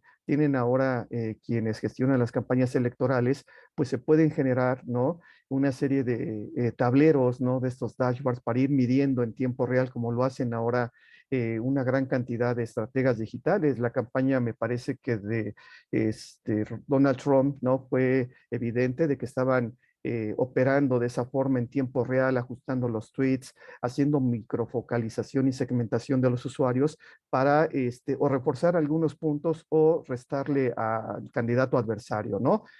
Pero lo que quiero destacar es que hay cada vez como más herramientas y sobre todo la necesidad de trabajar de forma interdisciplinaria, como comentaba Jorge Alberto al principio, que bueno, no se pierdan también su prólogo, ahí de alguna manera enfoca muy bien hacia dónde va el estudio y cuáles son como los grandes desafíos sobre el análisis de estos datos en redes sociodigitales.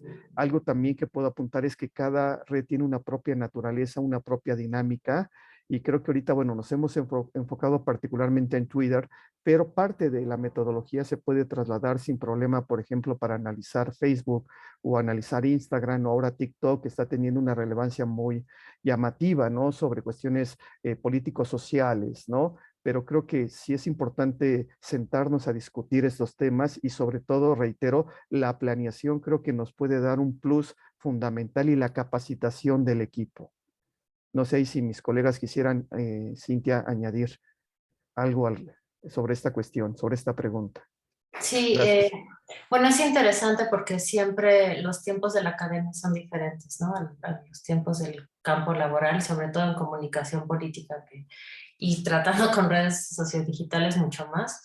Y quería comentar también una experiencia, ¿no? Sobre estudios, sobre todo utilizando metodología cualitativa, en donde nos ponían a moderábamos una serie de grupos y querían resultados al otro día, ¿no? Y con eso se toman decisiones. Y así son los tiempos y así son los ritmos. Y bueno, pues hay que adaptarse también a esa situación, ¿no? Lo que me parece es que tenemos, o la propuesta metodológica es flexible y que también se puede adaptar. Ahorita presentamos pues un trabajo que tiene, pues como mencioné, alrededor de 5 años, donde fuimos aprendiendo, explorando, equivocándonos, regresándonos y demás, pero digamos que el modelo de análisis ahí está y que puede ser también utilizado, ¿no? De manera ya mucho más sencilla y acotada. El gran problema, como mencionaba el doctor José Luis, sería pues el corpus de análisis, ¿no? Que ese sí se tiene que, digamos, tener una base de datos al momento para poderla analizar, ¿no? Pero bueno, me parece que es flexible y que también pues es una de las apuestas, ¿no? Que podemos llevar estos aprendizajes también al campo de lo profesional, ¿no? Me parece que es viable también. Y hay sobre todo, nada más añadir, con el apoyo de inteligencia artificial. O sea, los 6 millones de tweets fueron analizados por este modelo de regresión logística que, bueno, nuestro equipo tardó, para que se den una idea, para analizar casi 4,000 tweets, analizar los temas y las emociones, tardó alrededor de, no sé, casi un mes. Sin embargo, ese criterio humano aplicado en el análisis fue retomado por el modelo, que fue la parte del aprendizaje, donde la máquina aprendió, ¿no? Aparte del preetiquetado que tiene que ver con minería de texto, aprendió de esa primera base y de ahí generó un modelo para poder para terminar etiquetando 6 millones con una rapidez impresionante. Y bueno, ahí quizás una de las desventajas es que hay que contar con una máquina poderosa, ¿no? Que pueda realizar ese análisis. Nayeli. Sí, bueno, un poco, muchísimas gracias a Luis por la pregunta. Yo, en defensa también de las humanidades digitales, creo que es algo que están perdiendo de alguna forma o que se había perdido en las ciencias sociales, en algunas de ellas, es la elaboración de metodologías cualitativas. Creo que es muy importante reconocer y empezar, ¿no?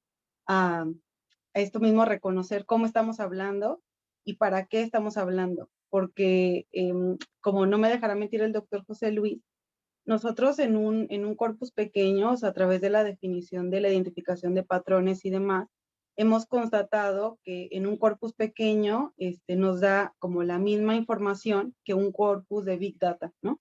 Entonces, cómo a través de la afinación más bien de modelos cualitativos, de la búsqueda de patrones y formas, ¿no? O sea, que están siendo relevantes para los públicos y también de lo que se emite, pues a partir de ahí también podemos identificar elementos valiosos con respecto a cómo incidir en una campaña electoral, ¿no? ¿Qué está produciendo? ¿Qué tipo de efectos se buscan? Porque a fin de cuentas eso es lo que repercute, ¿no? Posteriormente en la realización de propuestas de marketing o de campañas electorales. Entonces, creo que eso es algo, un aporte valioso del texto que combina estas propuestas teóricas y estos modelos cualitativos que nos van mostrando también cómo identificar estos patrones de manera más rápida, o sea, cómo eficientar también nuestras formas de lectura y de producción, que creo que eso es muy importante, muy interesante. Y bueno, de esa manera, bueno, ver que con otras herramientas, ¿no? Cuantitativas también, pues, soslayar este tipo de datos. Eduardo. Sí, yo únicamente quería pues incidir, bueno, por supuesto agradecerles, ¿no? La invitación y el haber podido explicar, ¿no? pues estos resultados, ¿no? Pero quería incidir en el asunto del término de retórica digital, ¿no? O sea, ¿cómo puede realmente incidir esto en una nueva campaña electoral, ¿no? ¿Cómo se puede? Bueno, pues estamos al principio, ¿no? Muy al principio, ¿no? De las redes sociales y de la retórica digital, ¿no? Y la retórica justamente es la recopilación de aquellas estrategias que funcionan, ¿no? Entonces, bueno, pues hay que ver, ¿no? Causas y efectos, acciones y reacciones, ¿no? Y ir recopilando esa información en estas grandes bases de datos, pero también bueno, en las reacciones de la gente, ¿no? Entonces, me parece que esa es la nueva retórica, ¿no? A veces pensamos, ¿no? Que la nueva retórica es la de Perelman, ¿no? Y, bueno, por supuesto, ¿no? O la de Barthes, ¿no? Pero no, realmente la nueva retórica es saber tocar la tecla, ¿no? de la persuasión en estos nuevos discursos sociodigitales. Entonces, bueno, gracias yo creo, a estudios como este y que a otros investigadores como los que nos están escuchando, ¿no? Que también puedan pues, tomar la bandera, ¿no? y continuar con este tipo de estudios, podremos elaborar un mapa, ¿no? Unos tópicos, unas estrategias retóricas, persuasivas, que puedan ser utilizadas perfectamente por un gabinete de comunicación en una campaña electoral. Eduardo, como bien señalas, esta necesidad de construir igual nuevas cartografías, ¿no? y nuevos mapas de lectura sobre este tema en el entorno digital me hacían pensar ahora que respondían a Luis Herrero sobre, por un lado, el tema de cómo hemos ido también en la intención de analizar todo el ecosistema digital, tratando de ir puliendo estos diccionarios, estas enciclopedias, estos manuales incluso de interpretación del discurso y de la narrativa, y donde hemos ido pasando de estos visualizadores de datos que simplemente distinguen supuestamente emociones, pero lo que están leyendo es emojis, otros simplemente alguna asociación de una palabra, si es positiva o negativa, y en cambio ustedes trataron de meterle dimensiones a esta parte del análisis del discurso. Y ahí es donde me lleva a pensar si en este ejercicio que ustedes hicieron, pudieron ya identificar las asimetrías retóricas que existen entre los usuarios en una plataforma como Twitter. Y me explico. Hoy hablamos de inforriquezas, infopobrezas, por la manera como tenemos acceso a la información, pero la pregunta es, ¿y qué hacemos con esto a la hora que discutimos en la red? ¿Se puede palpar esta distancia, esta desigualdad, esta brecha que existe entre los hablantes por las estrategias retóricas que utilizamos cuando nos referimos a un candidato o a otro, cuando sus fandoms se expresan? ¿Se puede notar esta simetría? ¿Lo tienen ya trabajado o es algo que pudiera su investigación detonar, Eduardo? Pues mira, me parece que das en el clavo, ¿no? Pero justamente lo que hemos hecho desde nuestro equipo de investigación es una reinterpretación de la retórica, ¿no? Entonces, ¿qué es la retórica? ¿No? Pues es justamente la utilización de esos elementos lingüísticos, ¿no? Que son argumentativos desde el punto de vista de la lógica, digamos, de los sentimientos, de las emociones y también del carácter mismo del orador, del candidato, ¿no? Entonces, esos tres elementos forman, digamos, el carácter persuasivo y, por lo tanto, retórico de los discursos, ¿no? Entonces, no hablamos de estrategias, o sea, justamente esas estrategias, esos recursos, ¿no? Estratégicos son los que funcionan en el ámbito persuasivo, los que consiguen convencer y persuadir, ¿no? Entonces, la palabra retórica está demasiado gastada como para entenderse de esta nueva forma, como una retórica digital, ¿no? Y entonces pensamos más bien en las falacias, en los argumentos engañosos, pensamos en el engaño. Y la retórica no se dedica a eso, no se dedica ni siquiera a la argumentación, se dedica a utilizar aquellos recursos más adecuados para persuadir. Entonces, en la antigua Grecia, pues tenía una serie de recursos a su alcance para el género judicial, para el género político y para el género deliberativo, ¿no? Que en la actualidad se ha convertido, como decías, ¿no?, en una categoría discursiva, ¿no? O sea, en una, en una género, ¿no?, que no corresponde con ninguno de los géneros clásicos. Entonces, a mí me parece que eso sería muy interesante el rehabilitar, ¿no?, un nuevo término, una nueva retórica, ¿no?, y las estrategias son justamente estas que hemos señalado, ¿no? Las estrategias argumentativas, pero en los tres aspectos, en el ethos, en el pathos, en el logos, o sea, de las emociones, de la lógica argumentativa y del carácter del orador, o sea, el carisma. Sí, sobre todo por eso lo preguntaba Eduardo, porque uno generalmente tiende por desconocimiento a descalificar al otro por el uso de palabras, uso de metáforas, uso de construcciones. Sin embargo, cuando hablamos, como bien lo puntualizabas, en términos de retórica, que hablamos de estrategias persuasivas concretas, ¿no?, uno podría encontrar que a lo mejor estos patrones de cercanía, como lo decían ustedes en el caso de Andrés Manuel, en el uso de nosotros, de la apropiación incluso de expresiones, vamos a decirles, muy de la calle, del barrio, para poderse hablar, pues te hablarían de un trabajo a lo mejor quizá muy fino de sus estrategias para poder apelar a la otredad, ¿no? La pregunta es si efectivamente pudiéramos hablar, así como hoy sabemos que nuestra clase política se ha ido desvirtuando, si también en términos de las estrategias políticas que hoy tenemos, se notan claramente en el análisis que ustedes hicieron como asimétricas, donde aunque pudiéramos decir uno trae grandes apoyos, grandes agencias con él, pues se ve que en la retórica que están utilizando no lograron, ¿no?, llegar a la gente, lo cual te habla de que tienen una simetría en términos de la calidad y fineza de la estrategia versus otros candidatos que a lo mejor tienen más comprendido el entorno más que la estrategia, ¿no? Entonces, aparentemente hablaba. Pero José Luis, Nayeli, tenían por ahí la palabra ustedes. Sí, fíjate que te agradezco la pregunta, Jorge, porque lo que descubrimos y creo que nos llama mucho la atención es que sí hay una simetría, hay una pobreza por,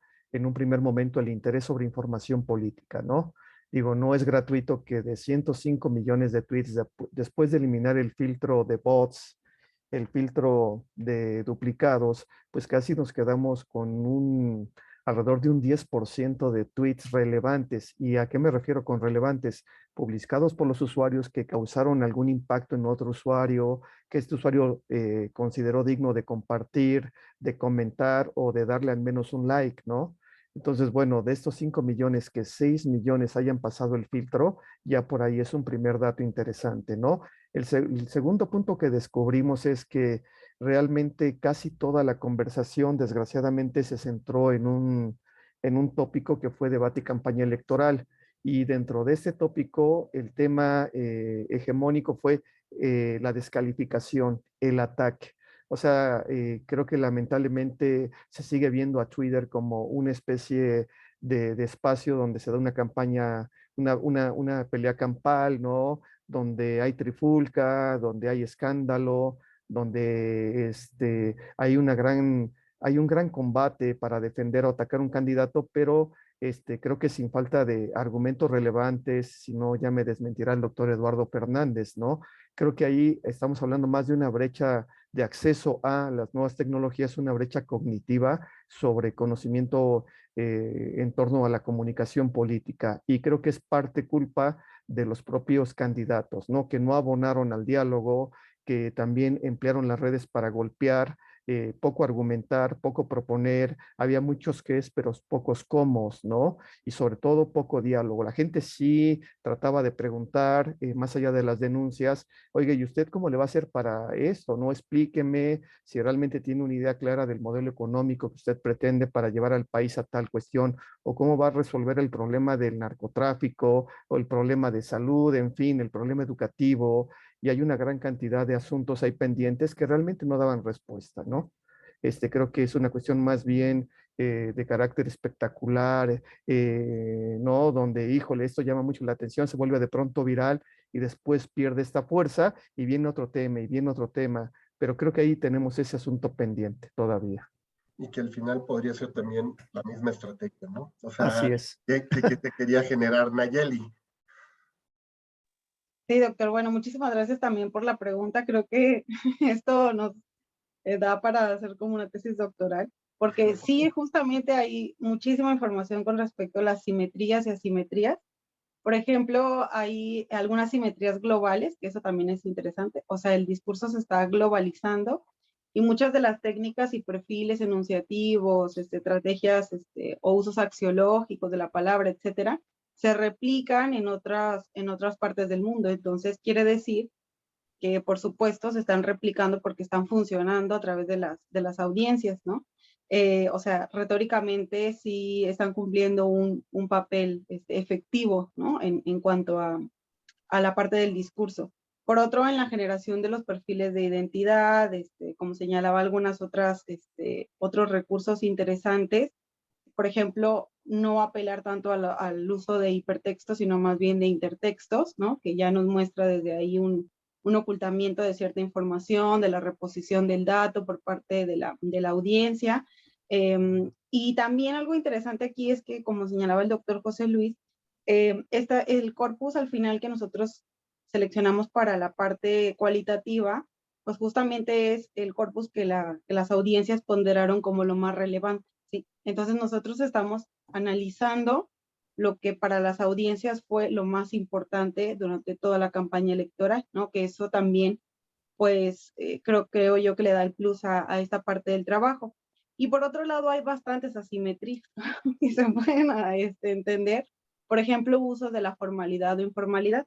Le cuento un poquito, hay uno de nuestros asistentes ahora, el jueves, va a defender una tesis con respecto al tema de las brechas intertextuales entre, por ejemplo, la presentación de los debates y cómo eso migra a las redes sociodigitales.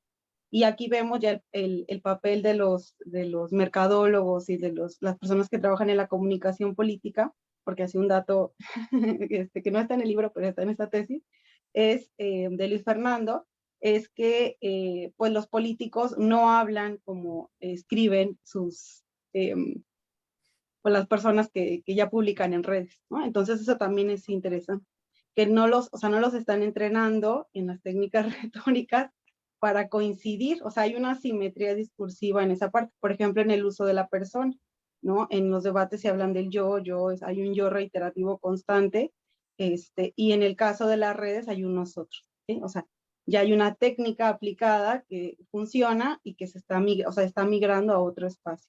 Entonces, bueno, da para muchísimo más, pero ahí pueden encontrar esta información para pensar y seguir repensando.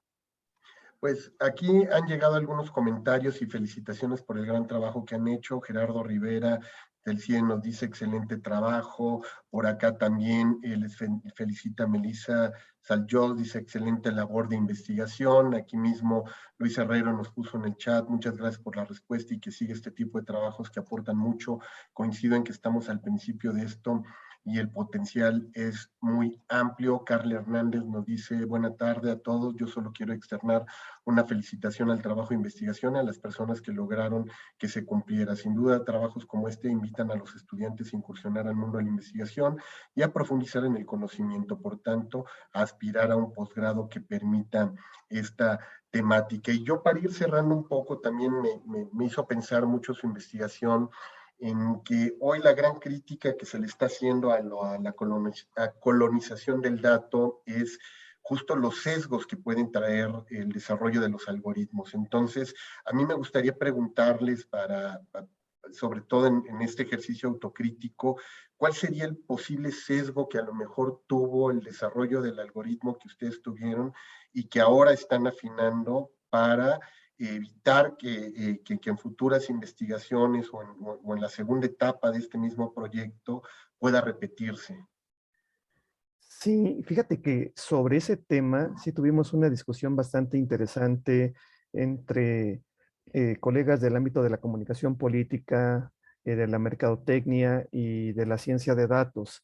Entonces, al momento de configurar la fórmula, por ejemplo, no le dimos tanta relevancia a lo que llaman ahora las métricas de vanidad, que sería el like, ¿no? O sea, simplemente me gustó el comentario, no sé por qué, pero algo tiene que me gusta, ¿no?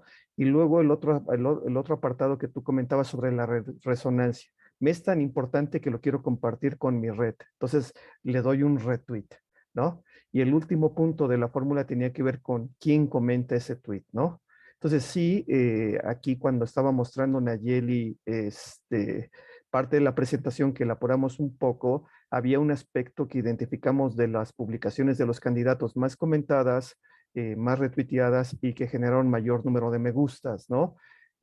Yo creo que ahí, fíjate, quizás peco un poco, ahora sí que de vanidoso, pero creo que no hay un sesgo por ahí, porque lo que estamos tratando de identificar y que ya comentaba la maestra Nayeli Gómez es, eh, o sea, hay un emisor que genera un mensaje, un contenido, ¿no? Que puede tener una serie de elementos extradiscursivos bastante interesantes, el uso de menciones, el uso de las etiquetas sociales o los hashtags, el empleo de algún elemento multimedia, ¿no? Pero el asunto es, ese contenido, ¿a qué le llevó al usuario, no? A dar un me gusta, a dar un retweet y a dar un comentario. Entonces, la fórmula, lo que pasa es que aquí como que advertiría un poquito el secreto, Jorge, de cuál fue el porcentaje, que sí les digo que fue menor, el porcentaje que le dimos a la métrica de vanidad, ¿no? O sea, los likes sí los tomamos en cuenta, pero realmente la relevancia fue quién buscó generar diálogo, quién buscó la conversación a partir de esa publicación. Y la parte de la resonancia del uso del retweet, ¿no? Quedó como a la mitad. Entonces la fórmula se compone de ciertos porcentajes que distribuimos en esos tres elementos de interacción que ahora son bastante visibles. Por ejemplo, ahí no tomamos el número de cuenta de usuarios, que eso hubiera sido un sesgo interesante, porque bien sabemos que pues, el día de mañana me compro una granja de usuarios en Amazon y crece mi cuenta a 1 millón, ¿no? Y bueno, los usuarios no. Entonces, hablamos de la interacción, que creo que es uno de los grandes atributos de las redes sociodigitales, ¿no? Estamos ahí porque queremos interactuar, porque queremos, como dice Jonah Berger, generar moneda social, ¿no? Conversar, ver, compartir, ¿no? Quizás más sentimientos que conocimiento, ¿no? Desafortunadamente, pero la idea es esa conexión, ¿no? Y cómo el texto, ese contenido, nos interpela y nos provoca una acción, y entonces ahí fue donde nosotros establecimos esos niveles, ¿no? Seguramente tendrá ese sesgo de por qué más porcentaje a la conversación que a la resonancia, ¿no? Y aquí recuerdo una crítica que hacía el doctor Raúl Trejo del Arbre en una conferencia que decía es que somos una sociedad muy replicante, ¿no? Solamente compartimos, pero de ahí a comentar, a discutir, a debatir, a dialogar, que quizás en 250 caracteres no es tan sencillo, pero se puede, pues nos está faltando, ¿no? Por eso cuando escuché al doctor Trejo dije, no, no le podemos dar tanto peso en la fórmula a compartir un contenido, pero sobre todo a comentarlo. Entonces, bueno, ese es como el diseño de la fórmula, ¿no? Reitero, quizás, no sé si el sesgo tenga que ver con la forma en la que configuramos ciertas preetiquetas que hablaran de temas estrictamente de lo electoral, ¿no? Entonces ahí se quedaron muchos contenidos fuera, pero sí, por ejemplo, estaban los partidos de fútbol y ahora, por ejemplo, no causa admiración que la tendencia tenga la cachetada que le dio Will Smith en la presentación del Oscar, ¿no? O un comentario de la cantante Dua Lipa. Eso es más relevante que quizás una declaración de un presidente o la declaración de Zelensky en torno a lo que está ocurriendo ahora en Ucrania, ¿no? Entonces sí, lo que advertimos es que el tema del infoentretenimiento está por encima todavía de la información de calidad. Pues un gran tema que tendremos que seguir discutiendo sin duda, Eduardo, Nayeli, Cintia, José Luis.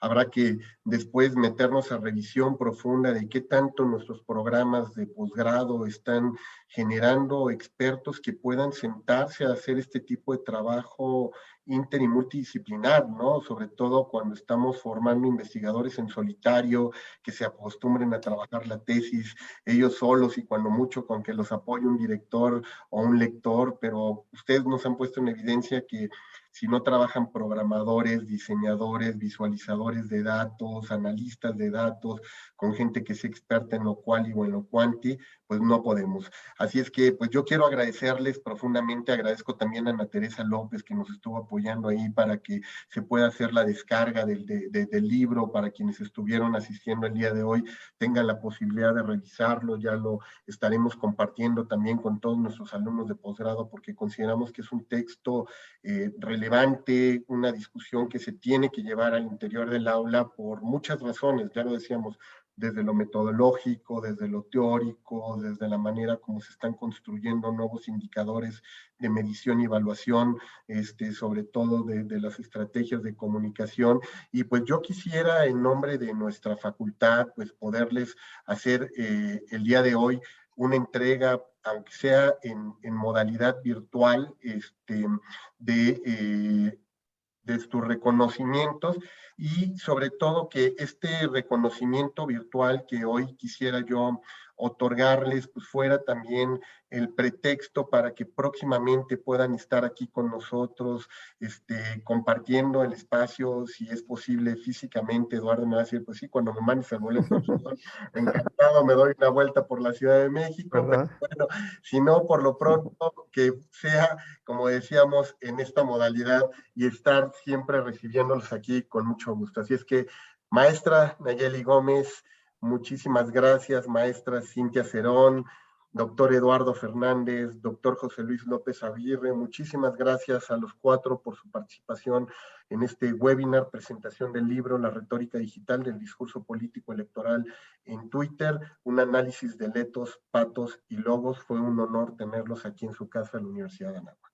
Muchísimas gracias. No, al contrario, muchas gracias, Jorge. Y solo ahorita que hablábamos de reconocimiento, es justo también reconocer la gran labor de nuestro equipo de asistentes de investigación, que si no, sin su compromiso, trabajo, pues habilidad, este ámbito propositivo y muy animado, no hubiéramos logrado pues esta publicación donde muchos de ellos son, por cierto, coautores y que pues por allá han aparecido en el chat. Nuevamente, muchísimas gracias por este espacio, Jorge, por la cálida y amable invitación. No, al contrario, gracias, Eduardo. Un saludo hasta España, ¿no? Sabemos que te hemos desvelado el día de hoy, el lunes, no sé, eso no se vale y no se le hace a nadie, pero bueno, ya te lo hicimos a ti en esta ocasión y gracias por tu generosidad también, Eduardo. Muchísimas gracias a ti, Jorge. Y sí, la verdad es que sería muy buena idea hacer la siguiente presentación durante la mañana de México. Lo prometemos, lo prometemos. Pero bueno, muchísimas gracias, de verdad. Gracias, Nayeli. Muchísimas gracias. También un saludo para ti y allá a todos nuestros colegas de la Autónoma de Coahuila. Muchísimas gracias, Nayeli. Muchísimas gracias a ustedes por el espacio. Bueno, por supuesto también a usted, doctor Jorge Hidalgo, por el prólogo tan atinado, por este honor que nos hace en prologar nuestro segundo bebé y también por darnos el espacio. Muchísimas gracias. No, gracias a ti, Nayeli, Cintia, de verdad un gusto verte por aquí y esperemos también pronto tenerte aquí en la Universidad de Anáhuac. Cintia, muchísimas gracias.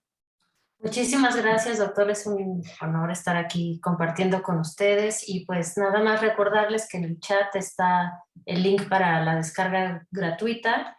Entonces, pues ojalá que lo puedan aprovechar y que sigamos el diálogo. Por supuesto, y esperemos que las descargas se incrementen en los próximos días, porque creo que de verdad son de este tipo de regalos generosos que nos tiene la academia y que en este caso representado por ustedes, pues no debemos desaprovechar quienes nos estamos formando como investigadores en la materia. Así es que muchísimas gracias, y solamente quiero cerrar este webinar haciéndoles una invitación. Este miércoles 30 vamos a tener un webinar también dedicado para desarrollar herramientas de investigación para quienes se están formando como investigadores. Vamos a estar dando ahí unos trucos, tips del manejo de Web of Science y Scopus para hacer análisis de datos, búsquedas profundas y rastreo de información para nuestros proyectos. Así es que les invitamos en punto de las 18 horas. Ahí les estaremos compartiendo nuevamente las ligas y los accesos para quienes quieran participar en este seminario permanente que tenemos de herramientas y técnicas de investigación. Así es que muchísimas gracias, que tengan una excelente tarde. Fue un honor haberles acompañado y nos vemos en nuestro próximo webinar. Hasta luego. Muchas gracias, Jorge. Gracias, hasta Muy luego. buena tarde a todos, todas. Muchas gracias y feliz tarde a todos.